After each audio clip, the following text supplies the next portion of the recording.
Right, Merry Christmas to everyone, ho ho ho and all that. I hope people are waking up this morning having indulged fully in the festive period. Lots of nice food, lots of nice drink. I know I tucked my turkey away with consummate ease, just like a Berbatov Pinot. It was delicious. But Merry Christmas to everyone. Hopefully you didn't miss the action yesterday on Boxing Day, because what a day's action we had. Couldn't keep my eyes off it, to be honest. Lots of good results for teams. And this festive period is important for teams because not only does it show people's title credentials, and by the way, we had some people showing their title credentials yesterday, teams coming from behind to get wins, which is very impressive at this time of year. Arsenal, United, Man City as well, showing that they've got that bit of steel in the side to go on and get wins.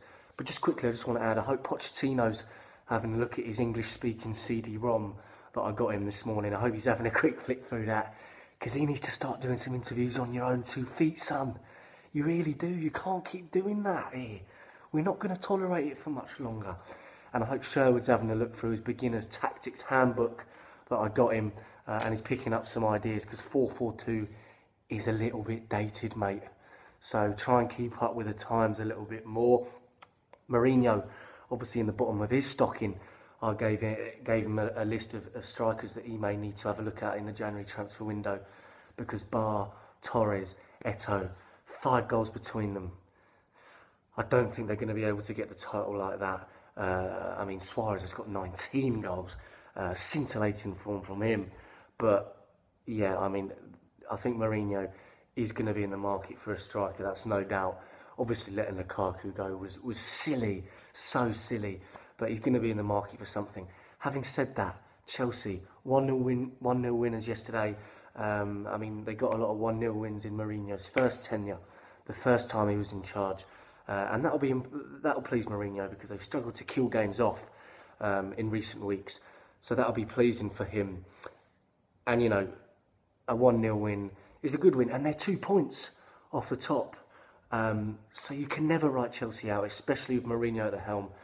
They're still right in the mix for the title. Other contenders, obviously the game at the Etihad. We had another great game at the Etihad. And I was very impressed with Liverpool.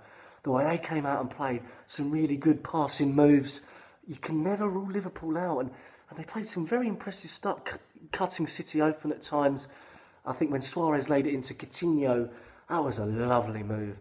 And unfortunately, Liverpool just didn't take their chances. By the way, the offside decision was ridiculous. I'm not sure how he got that one. Nowhere near offside. And it's a shame for Liverpool, because Sterling missed a great chance at the end. Couldn't hit a barn door from 5 yards. But, you know, City, ruthless at home. 9 wins out of 9, 37 goals now.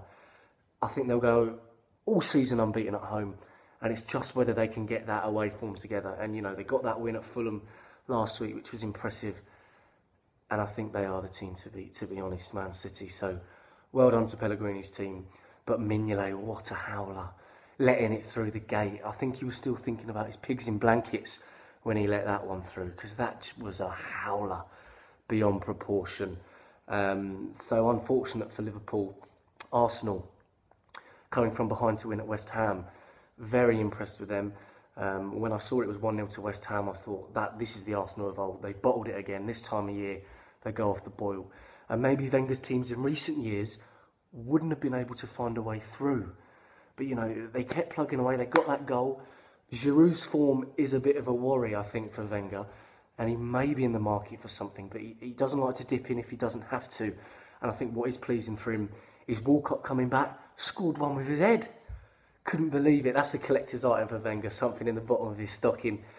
And also Podolski coming on. Looked lively, looked good, and that'll be very pleasing for Wenger, because he got his goal as well. And, you know, he may think about bringing Podolski in instead of Giroud. I mean, Giroud does look tired. He's played a lot of games this season, and he has served them well. But maybe it's time for him to have a little break, perhaps. We'll see about that. But anyway, Arsenal go to Newcastle on Sunday.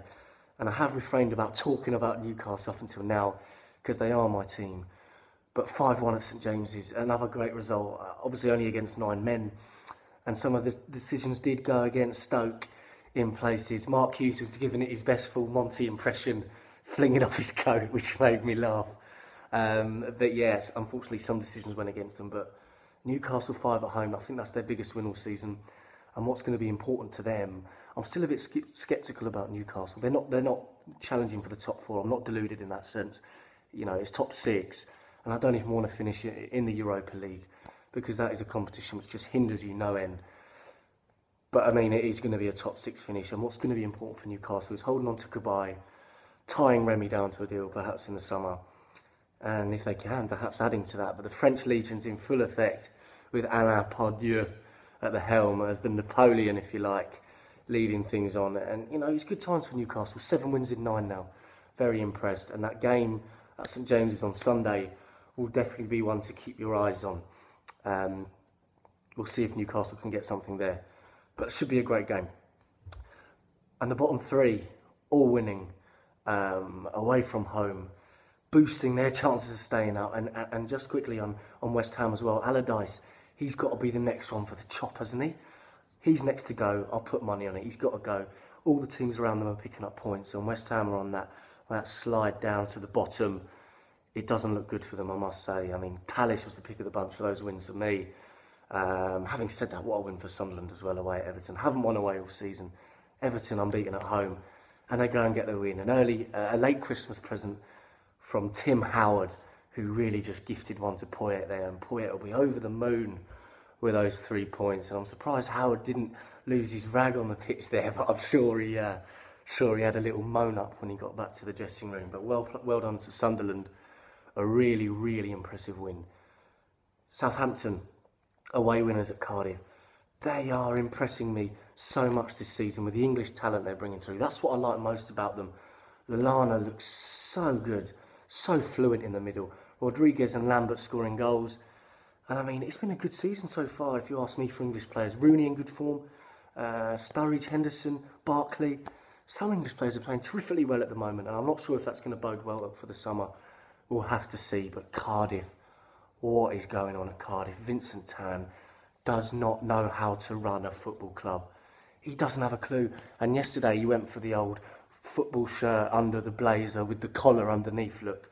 And of course the other week he had the old Bond villain look on. Some people were calling it a pantomime villain. I thought he looked more like something out of Batman, to be honest, the way he was there. And I mean, first he changes the kit from blue to red. Okay, we can tolerate that. Then he changes the badge from a bluebird to a dragon. Weird. Then he brings in a 23-year-old Kazakh who is his son's mate, who thinks he can have a go at running chief of scout, bringing people in. What is going on? I mean, come on. I mean, I wouldn't be surprised if Vincent was in on Christmas Day, you know, tarmacking over Mackay's parking space so he couldn't see, locking the footballs in the Opal, changing the locks on the doors, and, you know, maybe next week he'll be driving the team bus the wrong way up the motorway. He's that sort of guy. He just wants to see Mackay fail. He wants to get him out. Mackay's got to go. You've got a lamb up the road trying to rebrand Hull as well. And some of these owners need to have a look at the club's tradition and what it means to the fans. But that's my rant over anyway. GAFF.TV, give all football fans TV. Smiffta here, signing out.